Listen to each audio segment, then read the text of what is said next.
আসসালামু আলাইকুম। তো আজকে আমি রয়েছি খড়গ্রাম। এই যে দেখতে পাচ্ছেন আমার পাশে স্যার দাঁড়িয়ে আছেন, ইনি হচ্ছেন, আপনারা সিনেমায় অনেক হিরো দেখেছেন, নায়ক দেখেছেন, কিন্তু রিয়াল হিরো মানে রিয়াল নায়ক মানে গরিবের নায়ক। এই যে অফিসারটা দেখছেন সুরজিৎ হালদার, ইনি আজ থেকে না, দীর্ঘদিন থেকে উনি গরিব মানুষের পাশে থাকতে খুব ভালোবাসেন। অবশ্যই ওনাকে আল্লাহ রাব্বুল আলামিন এবং ভগবান আশীর্বাদ করেছেন, দোয়া করেছেন, তার জন্য উনি কিন্তু গরিবের পাশে থাকতে ভালোবাসে। আর আপনাদের এই ভালোবাসায় আজকে আমি একজন অসহায় মায়ের জীবন কাহিনী স্যারকে বললাম, স্যার কিন্তু আমার হাতে তুলে দিলেন এই যে পুরস্কারটি। তো আপনারা একটু ভালোবাসা দিবেন স্যারকে।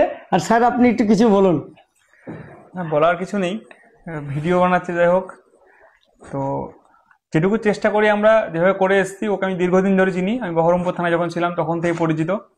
বহরমপুর থেকে যেভাবে যখন চাকরি করি, এই ব্রতী নিয়ে হয়েছিলাম মানুষের সেবা করার জন্যে। তো তখন থেকে চেষ্টা করি কিছু কিছু আমার সামর্থ্য মতো সাহায্য সকলকে করার। তখনও বহরমপুর ছিল, তখনও দেখেছে। তো এখনও ও আমার কাছে এসেছিলো একটা, মানে মা আছেন যিনি, তার বর্তমান সময় খুব খারাপ সমস্যায় ভুগছেন। সেই কথা আমাকে বলেন, আমি আমার সাধ্য মতন কিছুটা ওর হাতে আর্থিক সাহায্য করি, যেটা আশা করব যে ও যেভাবে সকলে হেল্প করার চেষ্টা করছে, সবার থেকে কিছু কিছু নিয়ে গিয়ে সেই দরিদ্র মানুষগুলোর পাশে দাঁড়াচ্ছে, এটা যেন ভবিষ্যতে ও করতে থাকে। কারণ এদের মতন কারোর মাধ্যমেই তো আমরা হেল্পগুলো করে থাকি। তো যাতে আমাদের এই সুযোগগুলো দিচ্ছে, আমরা সত্যি আনন্দিত যে নিজের সাধ্য মতন সেই হেল্পটা করতে পারছি। সকলের কাছে অনুরোধ, যার যতটা সামর্থ্য, যখন আপনারা মানুষের পাশে দাঁড়াতে পারবেন, যেভাবে হোক সেভাবে হওয়ার সময় মানুষের পাশে দাঁড়াবেন।